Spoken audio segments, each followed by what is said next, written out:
Texas City, the price of progress. The story of Texas City begins with a dream of empire and ends with a city on fire. In 1893, three Minnesota investors, Jacob Myers, Henry Myers, and Augustus Woolven, looked at the marshy shoreline of Galveston Bay and saw opportunity. The Gulf of Mexico was America's pathway to Latin America, to the sugar trade, to the emerging oil fields of East Texas. Houston had a ship channel, but it was shallow and expensive to maintain. Galveston had a deep water port, but it was exposed to hurricanes, as the catastrophic storm of 1900 would soon prove. Texas City, set back behind the barrier island, offered protection from storms and natural depth for large vessels. The investors bought the land, laid out a grid of streets, and began constructing the infrastructure of modern commerce. By 1904, the federal government had dredged a channel 32 feet deep, capable of accommodating ocean-going vessels. By 1905, Texas City was designated a port of customs. The first oil refinery opened in 1908, constructed by the Pierce Fordyce Company, with 11 stills and enough storage tanks to process 1,500 barrels of crude per day. The pattern was established. Texas City would be an industrial town, a place where raw materials came in and finished products went out, where workers lived close to the plants that employed them and the docks that served them. For 30 years, the town grew slowly, modestly, unremarkably. The population reached 3,500 by 1925. A sugar refinery opened and closed. Oil companies came and went. The Great Depression hit the Gulf Coast hard, and Texas City's economy contracted along with everyone else's. But something was happening in Europe that would change everything. Adolf Hitler was rebuilding the German war machine. The British Empire was rearming. The world was preparing for a conflict that would require more oil, more rubber, more chemicals, more steel than any war in human history. And Texas City, sitting on Galveston Bay with deep water access to the Gulf of Mexico, was about to become indispensable. The transformation began in 1934, when Pan American Refining Corporation, a subsidiary of Standard Oil of Indiana, opened a major refinery on the outskirts of town. The Houston Ship Channel had become crowded, its fees expensive, its access complicated. Texas City offered something simpler, a straight shot to the Gulf, lower costs, room to expand. Pan American would later become Amoco and later still BP. But in 1934, it was simply the first major player in what would become an industrial complex stretching for miles along the waterfront. When Japan attacked Pearl Harbor on December 7, 1941, Texas City was a town of approximately 5,700 people. By 1947, the population had nearly tripled. The docks worked around the clock. The refineries produced high-octane aviation gasoline for the Army Air Forces. Carbide and Carbon Chemical Company manufactured war materials. Republic Oil Refining processed crude for the Pacific Fleet. And Monsanto Chemical Company, headquartered in St. Louis, Missouri, opened a plant that would prove essential to the Allied victory. Monsanto had been founded in 1901 by John Francis Queeny, a pharmaceutical purchasing agent who saw an opportunity in the synthetic sweetener market. German companies held a monopoly on saccharin production, charging American buyers premium prices for a product that was relatively cheap to manufacture. Queeny invested $5,000 of his own money, borrowed additional capital from colleagues, and opened a small chemical works in St. Louis. He named the company after his wife, Olga Mendez Monsanto, whose family had made their fortune in the Caribbean sugar trade. The irony of naming a saccharin company after a sugar dynasty was apparently lost on no one. For 2 decades, Monsanto remained a modest operation, producing commodity food additives, saccharin, vanillin, caffeine. Queeny sold product to Coca-Cola and other beverage manufacturers. The company turned its first profit in 1905 and expanded slowly into basic industrial chemicals. In 1919, Monsanto opened its first European facility, a partnership with a Welsh chemical works. In 1928, John Francis Queeny retired and handed control to his son, Edgar Monsanto Queeny, who would lead the company through its most dramatic period of expansion. Edgar Queeny understood that the future of the chemical industry lay not in sweeteners and flavorings, but in the synthetic materials that were beginning to reshape modern life: plastics, synthetic fibers, and above all, rubber. Natural rubber came from plantations in Southeast Asia, primarily in British Malaya and the Dutch East Indies. If those territories fell to an enemy power, the United States would lose access to a material essential for tires, hoses, gaskets, and dozens of other industrial applications.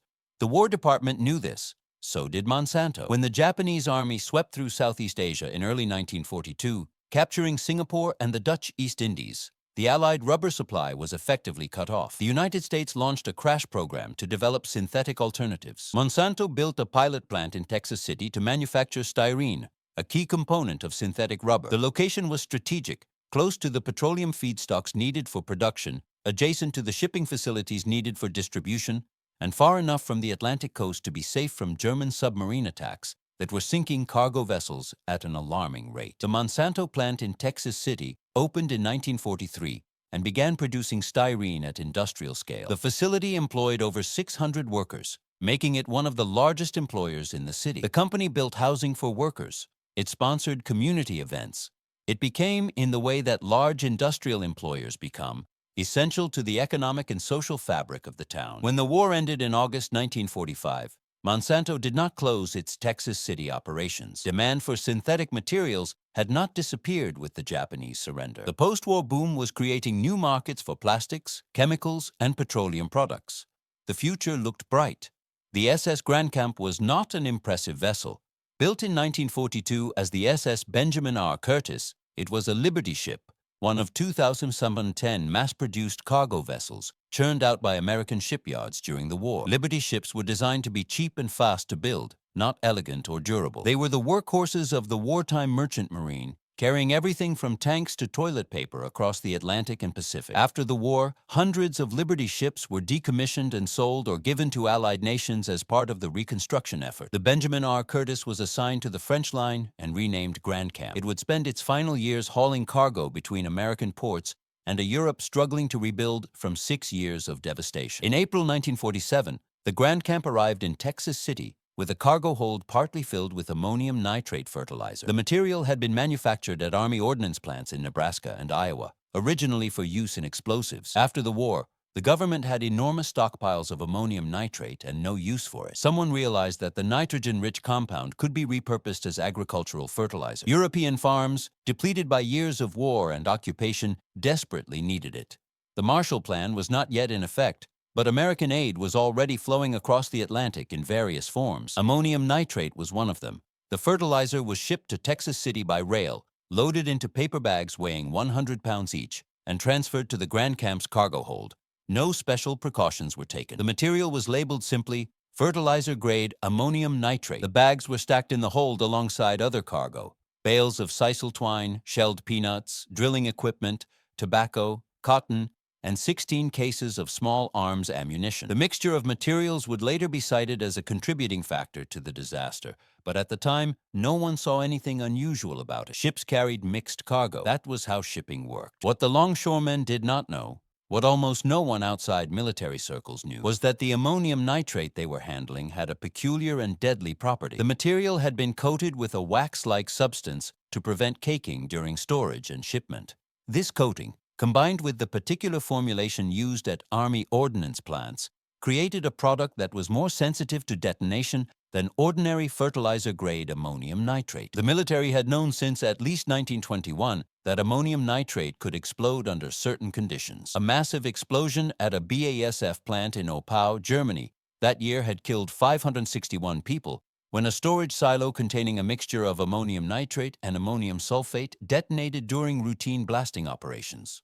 The lesson from Oppau was clear. Ammonium nitrate, under the right conditions of temperature, confinement, and shock, could behave like a high explosive, but the lesson had not been adequately communicated. The Army's ordnance manuals classified ammonium nitrate as a Class A explosive, requiring special handling and storage. Civilian shipping regulations, governed by the Interstate Commerce Commission, classified the same material as an oxidizer, a substance that could intensify fires but was not itself explosive. This regulatory disconnect meant that military knowledge of the material's dangers did not translate into civilian precautions. The longshoremen who loaded the Grand Camp were operating under civilian rules. They had no way of knowing that the cargo they were handling was, in the words of one post-war investigator, essentially a bomb waiting for a match. By the morning of April 16, 1947, the Grand Camp had taken on approximately 2,300 tons of ammonium nitrate, with another 600 tons scheduled to be loaded that day. The ship's French captain, Charles de Guillebon, was preparing for departure. Longshoremen were readying to resume work after rain had interrupted loading the previous evening. Hold 4, in the rear of the ship, was partly filled with fertilizer. Hold 2, forward, contained most of the remaining cargo. The ship's engine was undergoing repairs, meaning it could not move under its own power. At approximately 8 a.m. in the morning, a longshoreman named Julio Luna descended into Hold 4 and smelled smoke. He looked down between the stacked bags of fertilizer and saw a small fire burning near the hull, about 7 or 8 layers of bags deep. The cause of the fire was never definitively established. The most likely explanation was a discarded cigarette, perhaps from the previous day's loading operations. Smoking was officially prohibited at the port, but the prohibition was not enforced. Workers smoked constantly. Many of them did not know that ammonium nitrate, under certain conditions, could become explosively dangerous. Luna and his fellow workers attempted to extinguish the fire with a gallon jug of drinking water. It had no effect. Someone produced 2 fire extinguishers. They were equally useless. The cargo hold was filling with smoke and the fire was growing. At this point, the longshoremen made a decision that was reasonable under the circumstances. They reported the fire to their supervisors and waited for instructions. Captain de Guillebon arrived at the hold and assessed the situation. What he saw was a fire burning in a cargo of fertilizer. What he knew was that fertilizer was expensive and that using water to extinguish the fire would ruin his cargo. He made a decision that seemed prudent at the time, but would prove catastrophic. He ordered the hold sealed and steam injected into it. Steam smothering was a common shipboard firefighting technique. By sealing a compartment and filling it with steam, you could deprive a fire of oxygen and extinguish it without damaging the cargo. The technique worked well for many types of fires. It did not work for ammonium nitrate. Ammonium nitrate is an oxidizer, meaning it releases oxygen as it decomposes. Sealing the hold and adding steam did not smother the fire. It accelerated it. The steam raised the temperature inside the hold. The ammonium nitrate began to decompose more rapidly, releasing nitrous oxide and other gases. The pressure inside the sealed compartment began to rise. At 8:30, the stevedores fighting the fire were ordered off the ship. The heat had become too intense to bear. There were concerns that the small arms ammunition in the adjacent hold might cook off. Captain de Guillebon remained on the pier, taking a head count of his crew and watching the situation develop. He had requested a fireboat from Galveston, but it had not yet arrived. The Texas City Volunteer Fire Department had responded with all 4 of its engines and its entire complement of 28 men. By 8:45, the fire had taken on characteristics that alarmed some observers. The smoke pouring from the Grand Camp's vents and hatches had turned a strange color, yellow-orange, almost like flames frozen in mid-air. This was nitrogen dioxide, a toxic gas produced when ammonium nitrate decomposes. To most of the people watching, it was simply unusual smoke. To the handful of chemists and engineers in the crowd, it was a warning sign. But no one on that dock knew enough about ammonium nitrate to understand what was about to happen. The crowd continued to grow. Word of the fire had spread through Texas City. Fires at the docks were common entertainment in industrial towns. People came to watch the firefighters work, to see the drama of men battling flames. Parents brought children. Workers on break from nearby plants walked down to the waterfront for a better view. By 9, approximately 500 people had gathered along the shore, standing at what they believed was a safe distance. Fire Chief Henry J. Baumgartner led his men onto the Grand Camp. He was a veteran firefighter, experienced in industrial blazes. His department had 4 fire engines, good equipment, trained personnel. They had fought fires at refineries, at chemical plants, at warehouses full of cotton and grain. They had never fought a fire in a cargo of ammonium nitrate, but then neither had anyone else. The dangers of the material were not widely understood in 1947. Army ordnance manuals listed it as a high explosive, but civilian shipping regulations treated it as an ordinary fertilizer. The disconnect between military and civilian knowledge would prove fatal. At 9 hours, the hatch covering Hold 4 blew off from the pressure building inside. A column of yellow-orange smoke shot into the sky. The fire appeared to subside briefly, but this was an illusion. The pressure release had simply vented some of the gases. Below deck, the temperature continued to rise. The ammonium nitrate was approaching 850 degrees Fahrenheit, the temperature at which it would detonate spontaneously. At 9:12 a.m., the Grand Camp exploded. The blast was heard 150 miles away. It registered on seismographs in Denver, Colorado. The shockwave knocked 2 small planes out of the sky above the port. A column of smoke and debris rose more than 2,000 feet into the air, forming the distinctive mushroom shape that witnesses compared to an atomic bomb. The force of the explosion was later estimated at the equivalent of 2.7 kilotons of TNT. Roughly 1/5 the power of the bomb dropped on Hiroshima. Everything within a quarter mile of the ship was obliterated. The dock, the warehouses, the railroad yard, The Texas City Terminal Railway offices all ceased to exist in a fraction of a second. The Grand Camp itself was atomized. Pieces of the ship, some weighing several tons, were hurled across the city like shrapnel from a gigantic bomb. The 2-ton anchor flew nearly 2 miles before burying itself in a 10-foot crater. The ship's propeller shaft landed in a residential neighborhood. Smaller fragments fell for several minutes, starting fires wherever they landed. The entire Texas City Volunteer Fire Department, Chief Baumgartner and 26 of his men, died in the blast. They were standing on the dock, hoses in hand, when the explosion occurred. Their bodies were never recovered. Only one firefighter survived, Fred Dowdy, who had not responded to the initial call. He would spend the next week coordinating relief efforts from fire departments across Texas, Louisiana, and as far away as California. The Monsanto Chemical Company plant, located directly across the slip from the Grand Camp, took the brunt of the initial blast.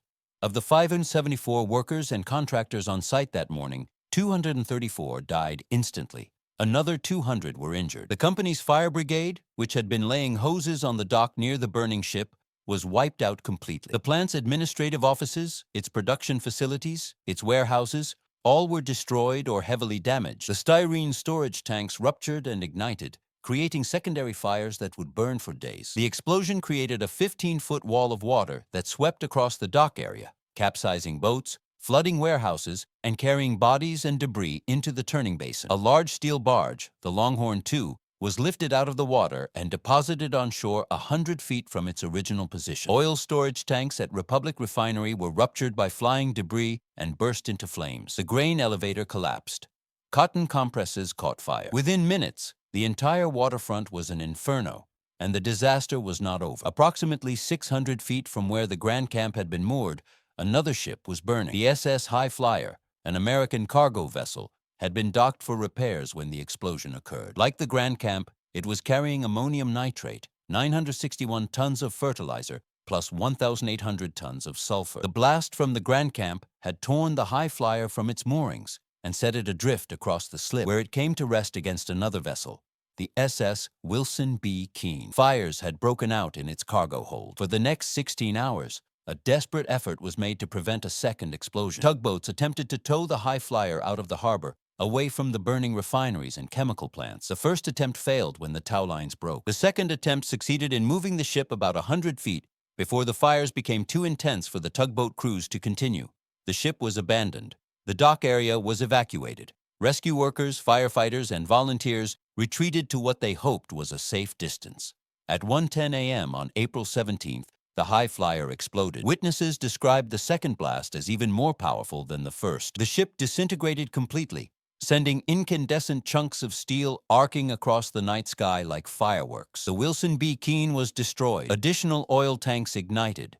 Fires that had been brought under control reignited. The columns of black smoke that had begun to clear were replaced by fresh ones, visible 30 miles away. By dawn on April 17th, Texas City looked like a war zone. The entire dock area was flattened. Smoke rose from burning oil tanks across the industrial district. Nearly every window in the city had been shattered by the blast waves. Houses a mile from the explosion had sustained structural damage. Bodies were still being discovered in the rubble. The death toll was climbing toward a number that no one wanted to contemplate. The rescuers who arrived in the hours after the first explosion faced challenges that no disaster plan had anticipated. The telephone system was overwhelmed and had been hampered by a strike that left switchboards unmanned at the critical moment.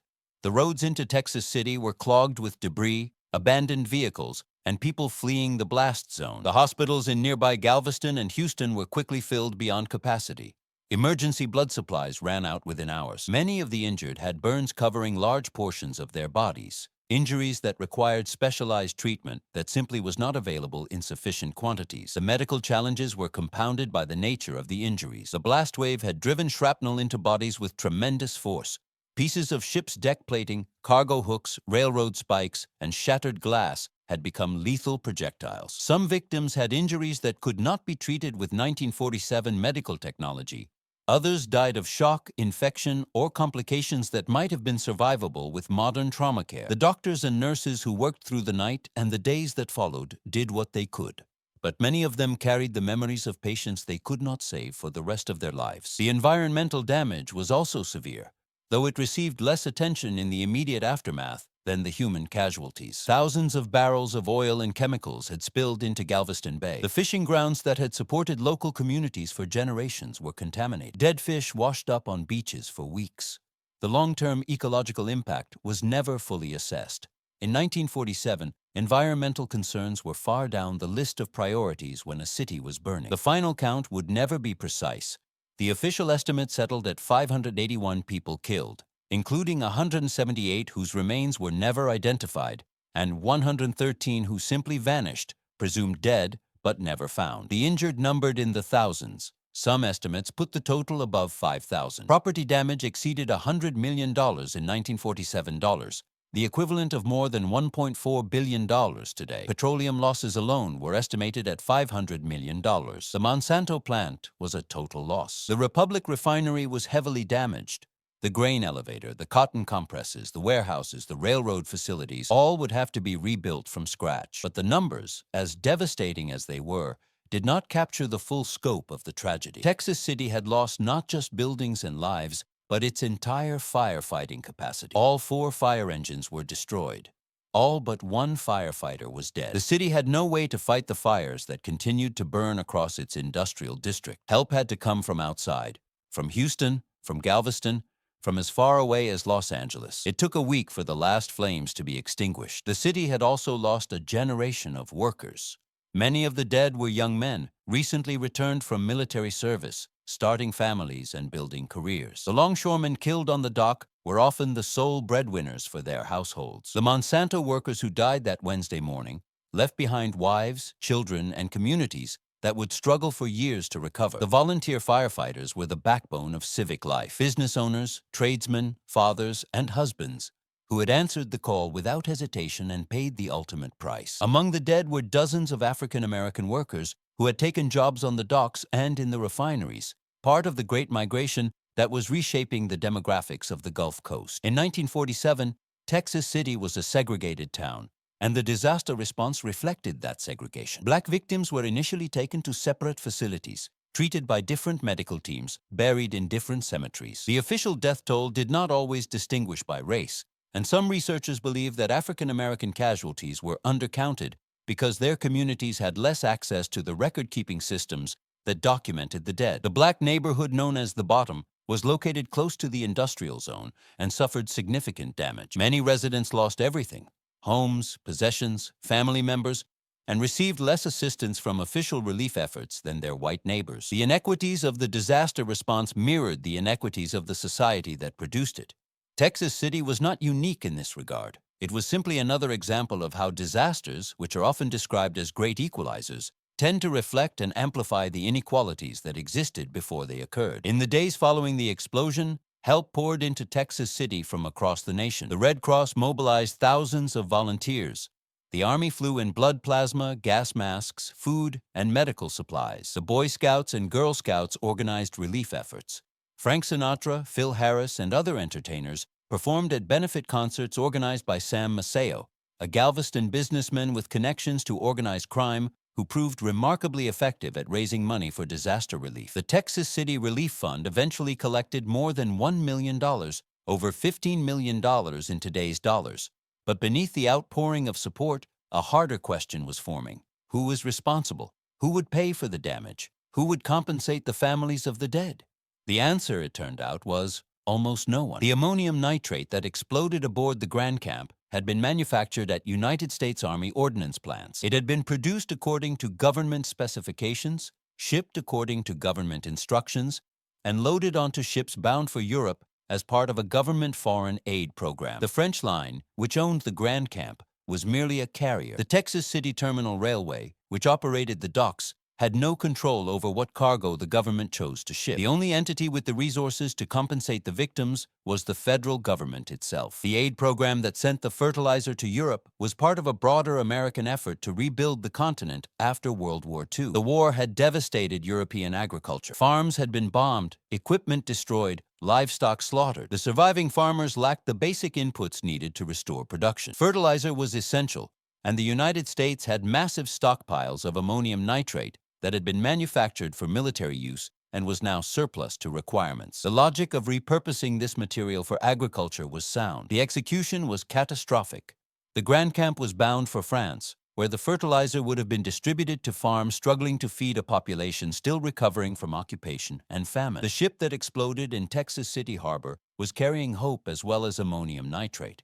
Hope for French farmers, hope for European recovery, hope that the post-war world would be better than the one that had preceded it. The irony of this hope killing hundreds of American workers was not lost on contemporary observers, though it received less attention than the legal battles that followed. In 1946, Congress had passed the Federal Tort Claims Act, which for the first time allowed citizens to sue the government for negligence. The Texas City disaster would become the first major test of that law. More than 8,000 plaintiffs filed claims seeking a total of $200 million in damages. The cases were consolidated into a single lawsuit, Elizabeth Dalehite et al. v. United States, with Henry Dalehite's widow serving as the lead plaintiff. The trial in federal district court lasted months.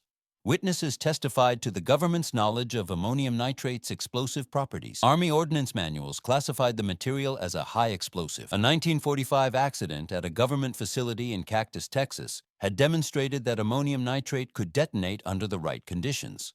The War Production Board had conducted tests on the material's fire and explosion hazards, but had terminated the investigation before reaching definitive conclusions. The government had failed to warn shippers, port workers, or local communities about the dangers. In 1950, Judge T. Whitfield Davidson ruled for the plaintiffs. He found that the government had been negligent in manufacturing, packaging, labeling, and shipping the ammonium nitrate. He awarded damages to the individual plaintiffs in the consolidated case and opened the door for thousands of additional claims. The government appealed. In 1952, the Fifth Circuit Court of Appeals reversed the district court's decision. The appeals court ruled that the government's actions fell within the discretionary function exception to the Federal Tort Claims Act, meaning that decisions made at the policy level, such as how to manufacture and ship the fertilizer, could not be the basis for negligence claims. The Supreme Court took the case. In June 1953, by a vote of 4-3, the court upheld the appeals court's ruling. The government could not be held liable.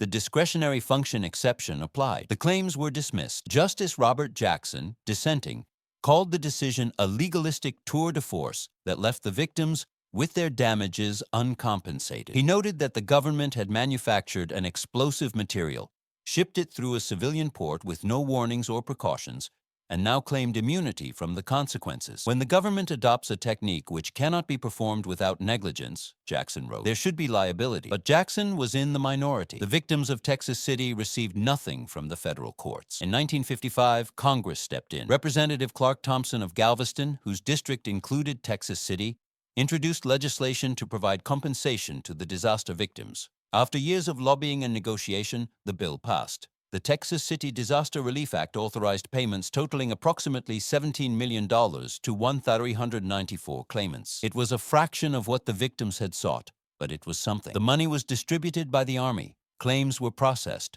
checks were mailed, and Texas City began the long process of rebuilding. Monsanto was the first company to pledge to reconstruct its Texas City operations. The announcement came within days of the disaster, while fires were still burning and bodies were still being recovered. Company officials appeared at press conferences, pledged their commitment to the community, and promised to employ as many of the surviving workers as possible during reconstruction. Other companies followed Monsanto's lead. Republic Oil announced plans to repair its refinery. The Texas City Terminal Railway committed to rebuilding the docks. The reconstruction took 3 years. By 1950, most of the damaged facilities had been restored. The Monsanto plant was operational again, producing chemicals for a post-war economy hungry for synthetic materials. The refineries were processing crude oil. Ships were loading cargo at rebuilt docks. Texas City was back in business, but the city that emerged from the ashes was not quite the same as the one that had been destroyed. The population had grown during the war years to approximately 16,000. After the disaster, some residents left and never returned. Others stayed,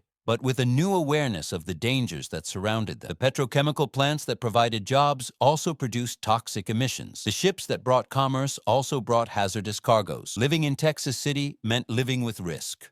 The 1947 disaster also changed how America thought about industrial hazards. The ammonium nitrate that exploded aboard the Grand Camp and High Flyer was the same material used in the Oklahoma City bombing of 1995 in the fertilizer plant explosion that killed 15 people in West Texas in 2013, and in the Beirut port explosion of 2020. After Texas City, regulations were tightened. Ammonium nitrate was required to be stored in cool conditions, in specialized containers, away from other reactive materials. Shipping procedures were revised. Warning labels were mandated. The Beirut explosion deserves special attention because of how closely it paralleled Texas City. On August 4, 2020, approximately 2,750 tons of ammonium nitrate that had been improperly stored in a port warehouse for 6 years detonated after a fire broke out during welding work. The blast killed at least 218 people, injured thousands, and caused billions of dollars in damage. Like Texas City,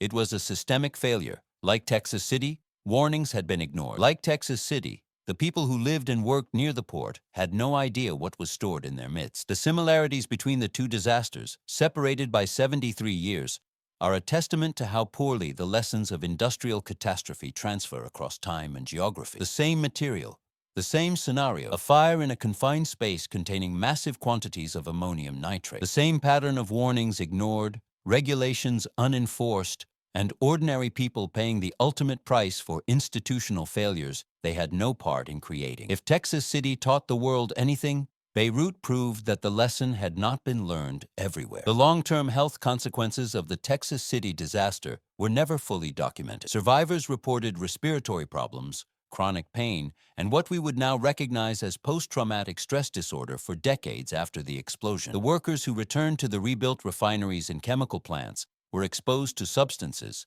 benzene, asbestos, hydrogen sulfide, whose dangers were not fully understood in 1947 and would not be regulated for decades. Some of them developed cancers and other diseases that may have been related to their occupational exposures. The connection was difficult to prove, and most of them never received compensation. But regulations are only as good as their enforcement.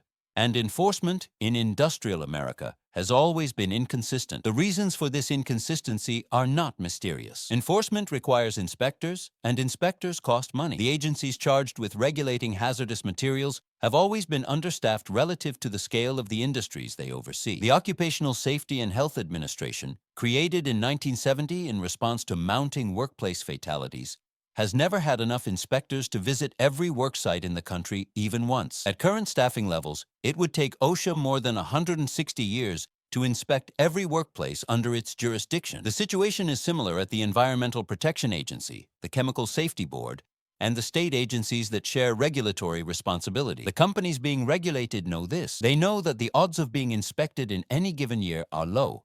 They know that even if violations are found, the fines are often trivial compared to the cost of compliance. They make rational calculations about risk and reward, and sometimes those calculations prioritize short-term savings over long-term safety. This is not because chemical company executives are evil. Most of them are ordinary people doing their jobs. It is because the incentive structures of American capitalism reward cost-cutting and punish spending on precautions that may never be tested. The plant that has a perfect safety record and the plant that is one spark away from disaster look the same on a quarterly earnings report.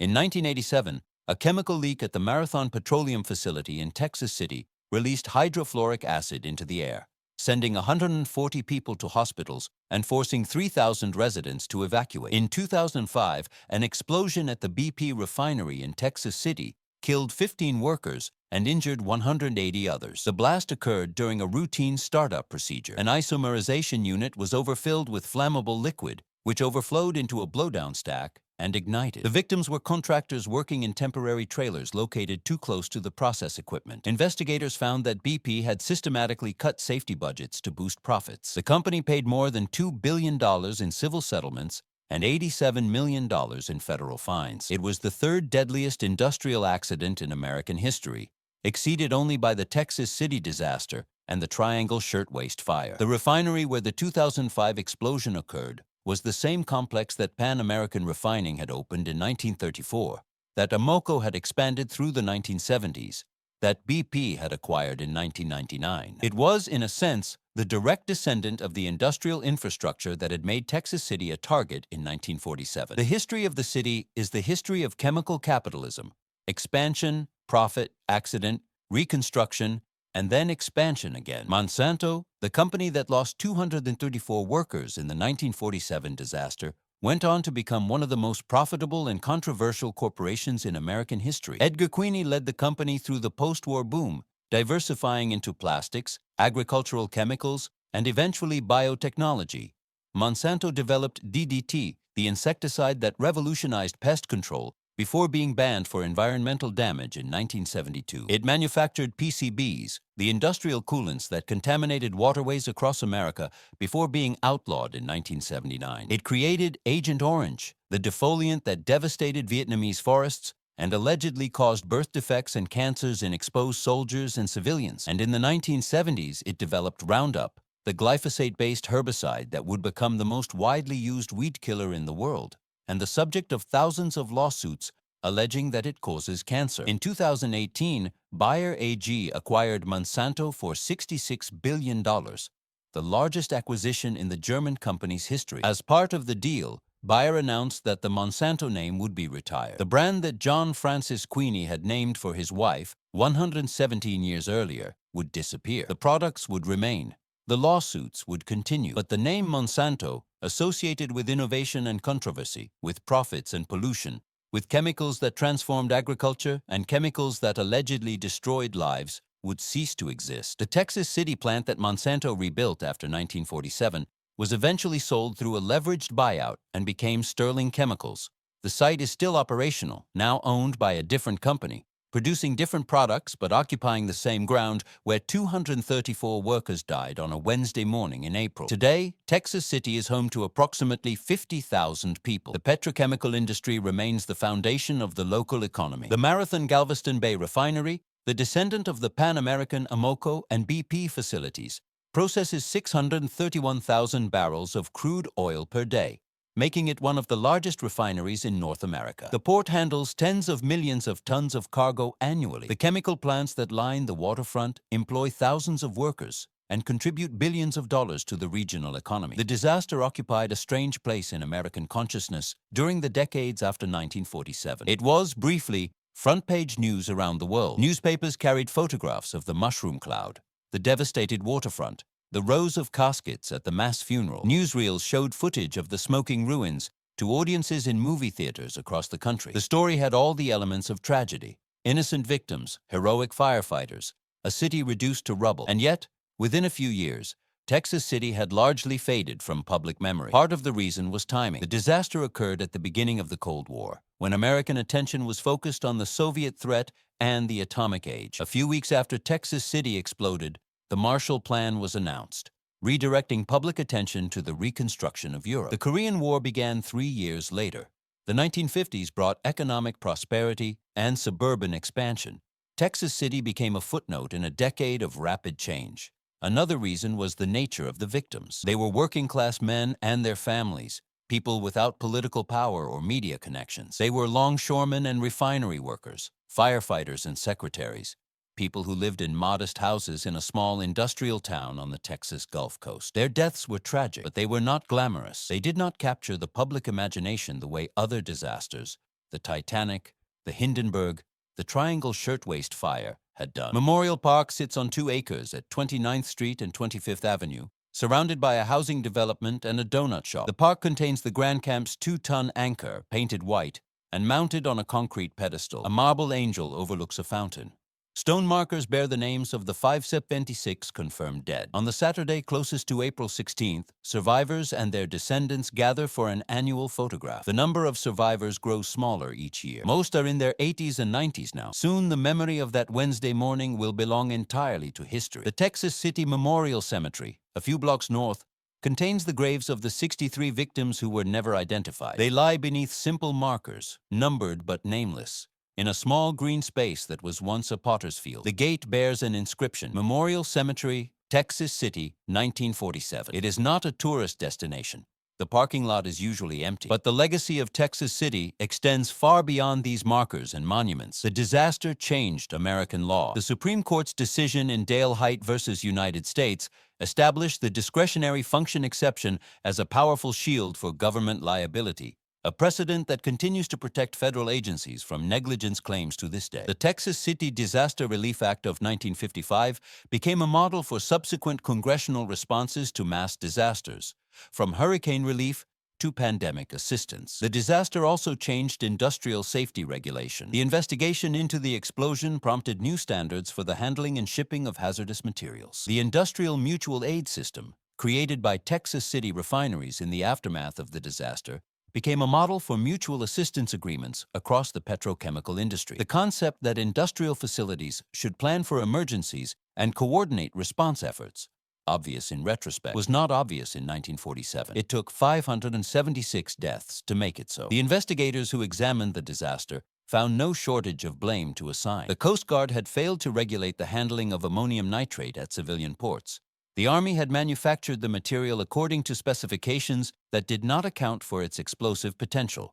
The Interstate Commerce Commission had approved shipping procedures that treated a high explosive like an ordinary fertilizer. The Texas City Terminal Railway had allowed hazardous cargo to be loaded adjacent to chemical plants and oil refineries. Captain de Guillebon had ordered a steam smothering technique that accelerated the fire instead of extinguishing it. Fire Chief Baumgartner had led his men into danger without knowing what they were facing. Everyone was at fault, which meant no one was at fault. The disaster was a system failure, a cascade of errors and omissions that combined to produce an outcome more devastating than anyone could have predicted. No single decision caused the explosion. No single person or agency was solely responsible. The fault lay in the system itself, in the assumptions and procedures and incentives that governed how hazardous materials were manufactured, shipped, and handled in post-war America. The lesson of Texas City was that systems can kill, that complex industrial processes, governed by regulations written by experts and implemented by professionals, can still produce catastrophic outcomes. That safety is not a state of being, but a constant struggle against entropy, against complacency, against the relentless pressure to cut costs and increase efficiency. That disasters do not just happen. They are made, one decision at a time, by people who believe they are doing their jobs correctly. This lesson was learned and then forgotten and then learned again. In Bhopal in 1984, in Deepwater Horizon in 2010, in the fertilizer plant explosion in West Texas in 2013. Each disaster prompted investigations, reports, recommendations, regulatory reforms. Each reform addressed the specific failures that had led to that specific disaster, and each reform left other failures unaddressed, other risks unmanaged, other disasters waiting to happen. The West Texas explosion is particularly instructive. On April 17, 2013, exactly 66 years and 1 day after the second Texas City explosion, a fire broke out at the West Fertilizer Company, a small facility that stored ammonium nitrate for agricultural use. Firefighters responded. The ammonium nitrate exploded. 15 people were killed, including 11 first responders. More than 160 were injured. The blast damaged or destroyed more than 150 buildings and left a crater 93 feet wide. The parallels to Texas City were unmistakable. A fire in a facility storing ammonium nitrate. Firefighters responding without understanding the risks. An explosion that killed first responders and devastated a community. The same material, the same scenario, the same outcome, separated by more than 6 decades of supposed progress in industrial safety. The Chemical Safety Board's investigation of the West explosion found that the facility had not been inspected by federal regulators in more than 2 decades. State inspectors had visited, but had not identified the ammonium nitrate storage as a significant hazard. The company had not filed required reports with environmental agencies. Emergency responders had not been trained in the specific dangers of ammonium nitrate fires.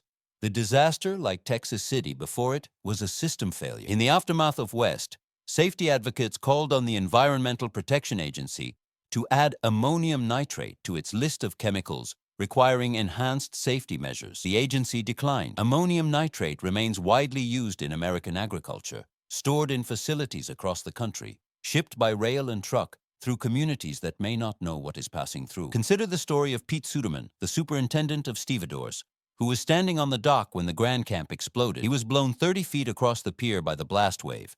3-inch wooden planks from the dock flew with him. He landed in a heap of debris and smoke and noise so overwhelming that he could not process what was happening. His eardrums had ruptured. Blood was streaming from wounds he could not feel. Around him, men who had been standing moments before were now scattered across the dock in pieces. Suderman survived.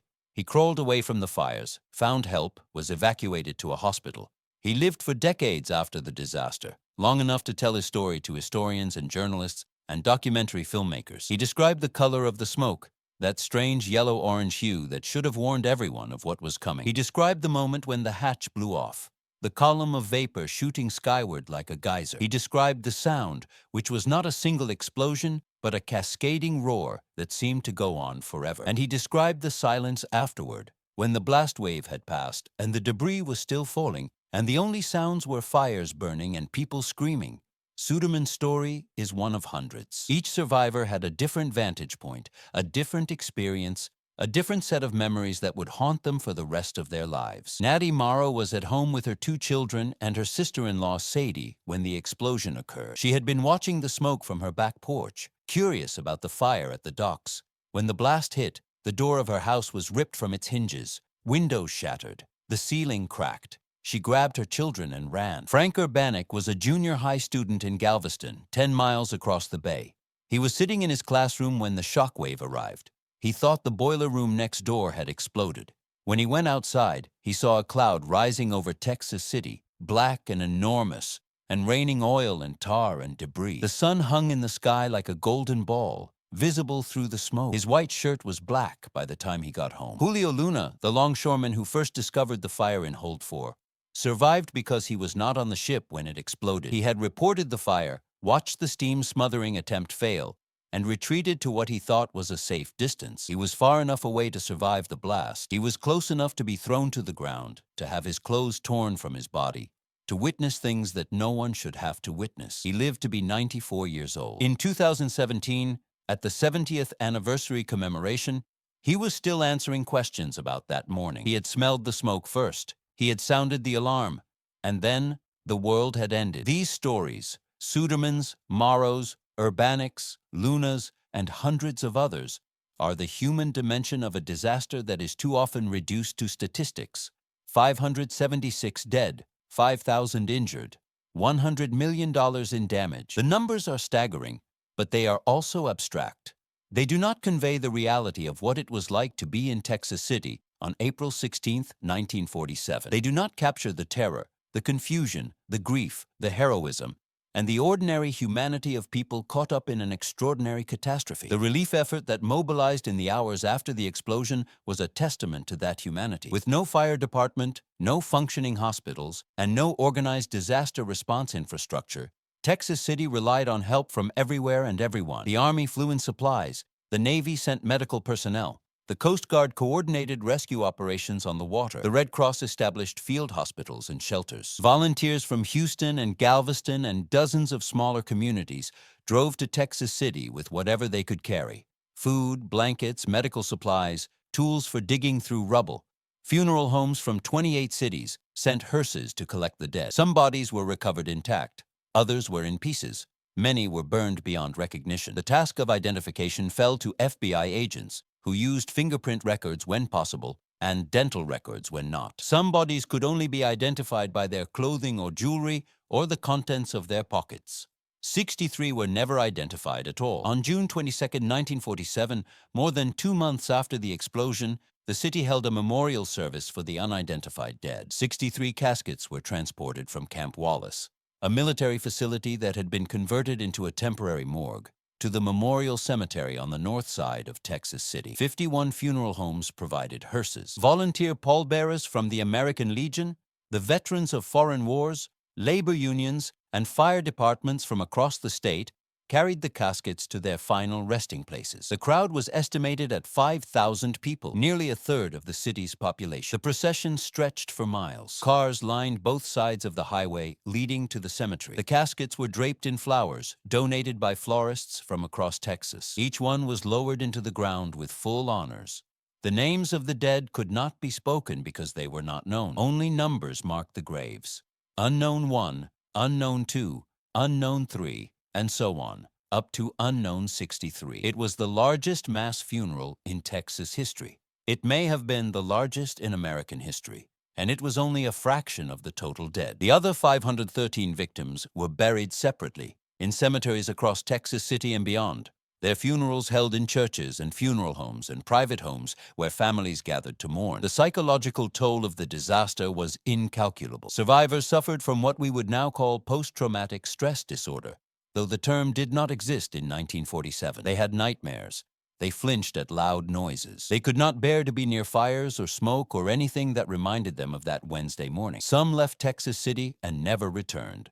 Others stayed, but were never the same. The disaster had broken something in them that could not be repaired. Children who survived carried the trauma into adulthood. They grew up knowing that their fathers or mothers or siblings had died in the explosion. They grew up in a town that bore the scars of disaster. Rebuilt, yes, but never quite whole. They grew up hearing the stories, seeing the photographs, walking past the memorial markers that dotted the landscape. The disaster was not history to them. It was personal. It was present. It was the defining fact of their existence. The workers who returned to the rebuilt Monsanto plant faced their own challenges. The company had pledged to employ as many survivors as possible during reconstruction, and it kept that promise. But working in the same facility where hundreds of colleagues had died required a particular kind of courage, or perhaps denial. The new plant was safer than the old one, with better firefighting equipment and more stringent safety protocols. But it was still a chemical plant, still producing volatile materials, still located on the waterfront of Texas City. The risks had not disappeared. They had merely been managed. Monsanto's decision to rebuild was driven by economics as much as loyalty. The Texas City plant was a strategic asset, ideally located for production and distribution. Abandoning it would have meant losing market share, ceding ground to competitors, accepting a defeat that the company's leadership was unwilling to accept. Edgar Queenie, who had led Monsanto since 1928, understood that the disaster was a setback, not a defeat. The company would rebuild, resume production, and continue its expansion into new markets. The dead would be mourned, but business would continue. This was the logic of industrial capitalism in post-war America. Disasters happened. People died. Companies paid settlements or fought lawsuits or lobbied Congress for relief. And then the plants reopened, the ships returned, and the cycle began again. It was the price of progress, the cost of doing business, the acceptable level of risk that Americans had learned to tolerate in exchange for cheap gasoline and synthetic rubber and all the other products of the petrochemical age. The telephone operators of Texas City were on strike on the morning of April 16, 1947. This detail, often overlooked in accounts of the disaster, had significant consequences. When the Grand Camp exploded at 9:12 a.m., there was no way to coordinate an organized response. The phone lines were not being answered. Messages could not be relayed.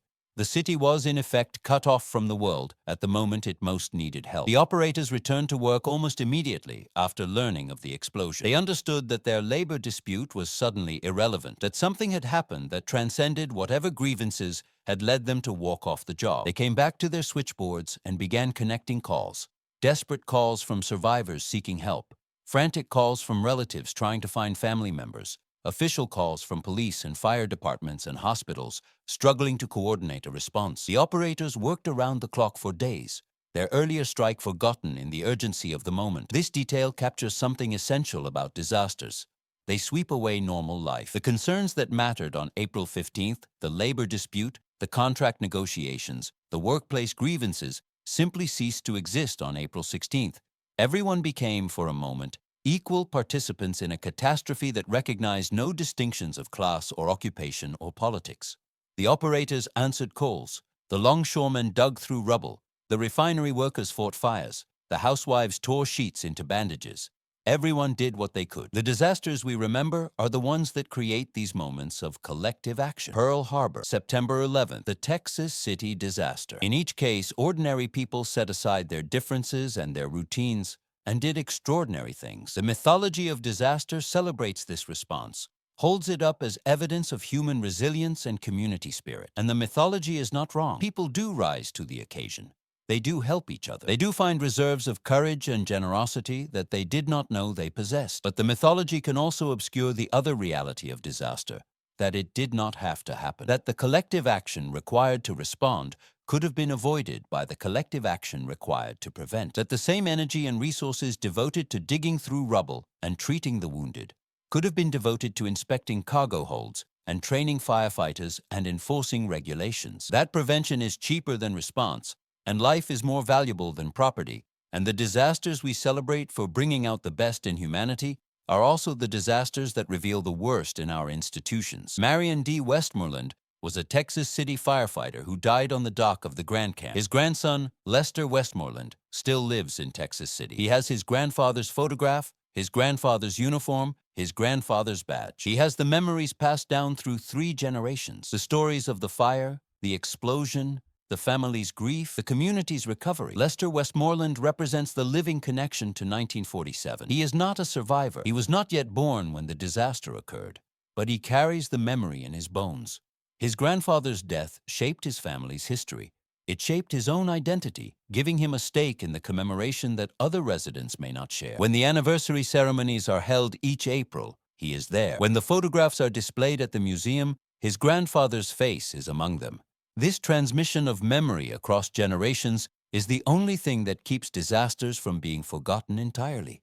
The survivors are dying. The firefighters who rushed to help from other cities are long gone. The reporters who covered the story, the investigators who wrote the reports, the lawyers who argued the cases, all have passed into history. What remains is the institutional memory preserved in museums and archives, and the personal memory preserved in families like the Westmorelands. There is a photograph that captures this transmission. It shows the firefighters standing on the deck of the Grand Camp, hoses in hand, fighting a fire they did not understand. Fire Chief Henry Baumgartner is at the center of the frame. The smoke billowing behind them has that strange yellow-orange color that marks nitrogen dioxide. The photograph was taken minutes, perhaps seconds, before the explosion. It is one of the last images of the Grand Camp and one of the last images of the men who died trying to save it. Lester Westmoreland has a copy of this photograph.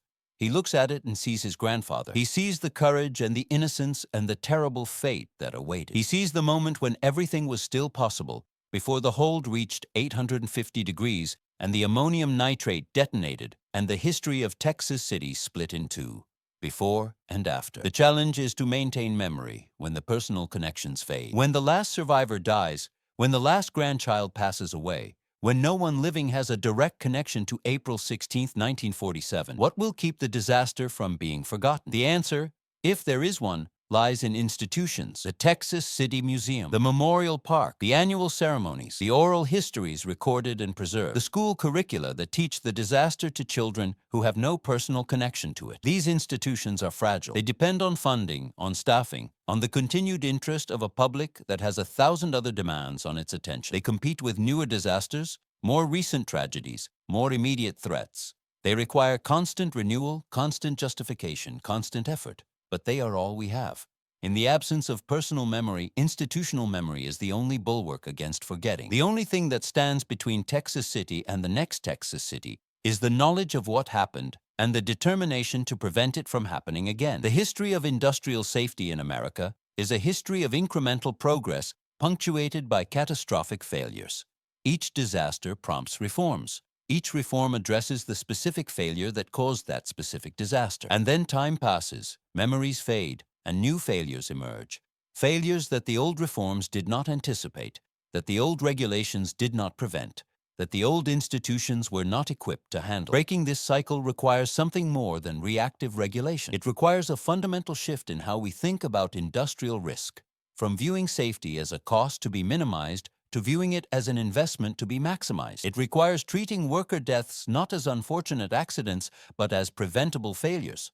It requires holding companies accountable not just when disasters occur, but before they occur, through proactive inspection and enforcement. This shift will not happen automatically. It requires political will, which requires public pressure, which requires public awareness, which requires memory. The people who demand industrial safety reforms are often the people who have been personally affected by industrial disasters, the survivors, the families of the dead, the communities that have lived through the aftermath. Their voices carry weight because they speak from experience.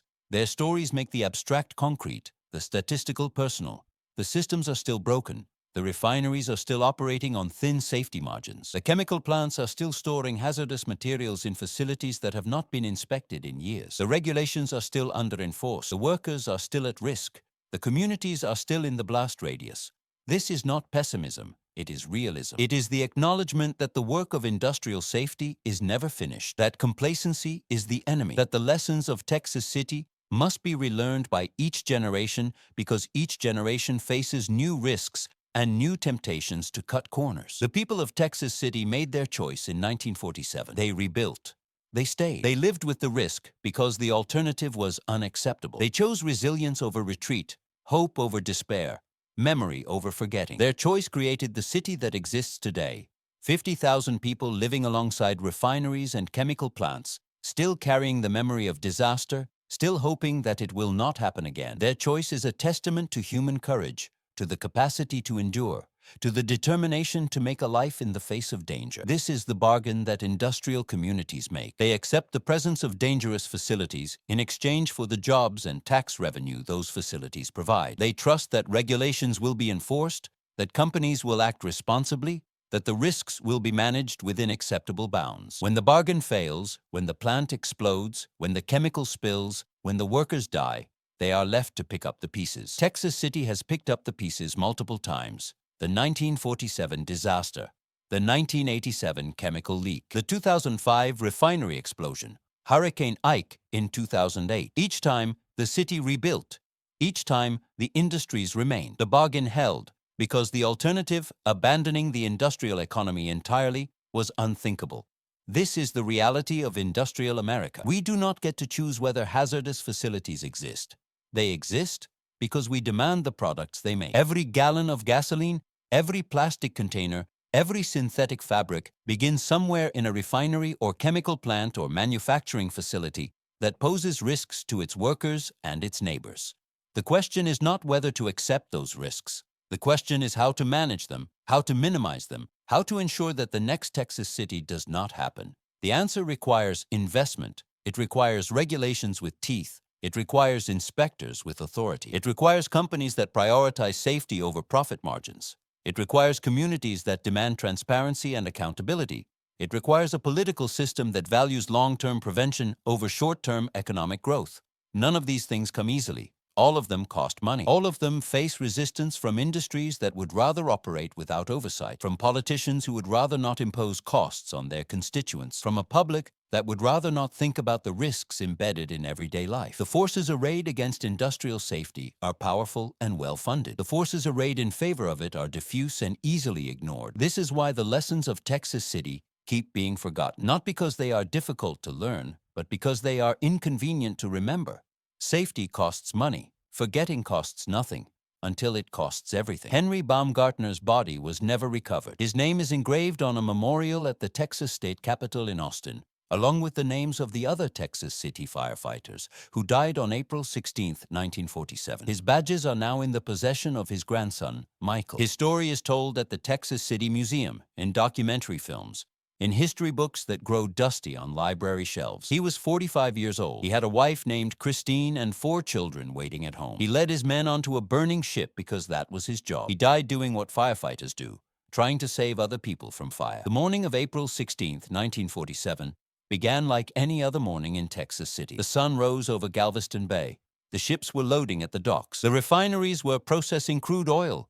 The workers were clocking in. The children were going to school. The shopkeepers were opening their doors. It was an ordinary Wednesday in an ordinary industrial town, and then it was not. That is the nature of disaster. It arrives without warning, transforms everything it touches, and leaves behind a world that will never be the same. The dead of Texas City did not choose to die. They chose to go to work, to fight a fire, to watch a spectacle that seemed harmless. They made ordinary choices on an ordinary day, and those choices killed them. The randomness of it, the sheer accident of who lived and who died, is part of what makes disaster so difficult to process. There is no justice in it, no meaning, no reason. There is only the brutal fact of what happened, and the survivors left to carry on. Carrying on is its own form of courage. The people of Texas City did not have the luxury of prolonged mourning. They had fires to fight, bodies to bury, families to feed, a city to rebuild. They grieved while working, mourned while moving forward, remembered while looking ahead. They did what people do in the aftermath of catastrophe.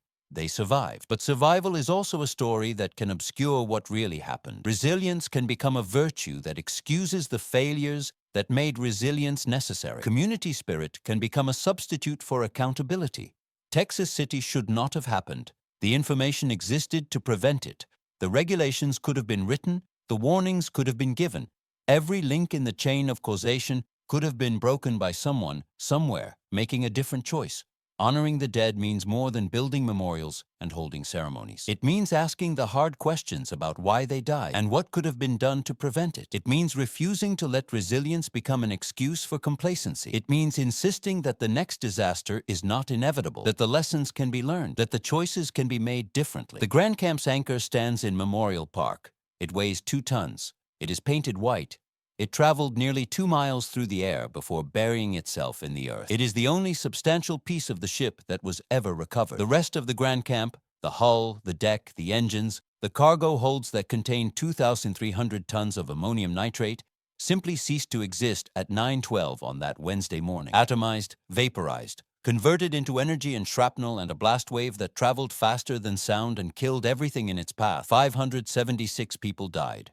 An entire fire department was wiped out. A chemical plant lost nearly half its workforce. A city was devastated.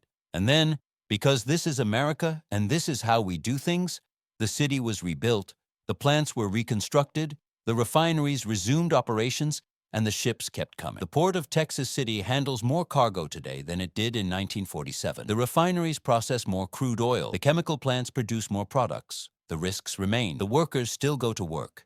The tankers still dock at the waterfront. And somewhere, in a hold or a tank or a pipeline, there is always something waiting to burn. Whether the disaster was the price of progress or the cost of negligence is a question that the courts could not answer and that history has not resolved. It is a question that Texas City asks every April when the survivors gather at Memorial Park and the names are read aloud and the fire department bell tolls 27 times for the men who answered the call and never came home. The rest is memory, and the rest is choice.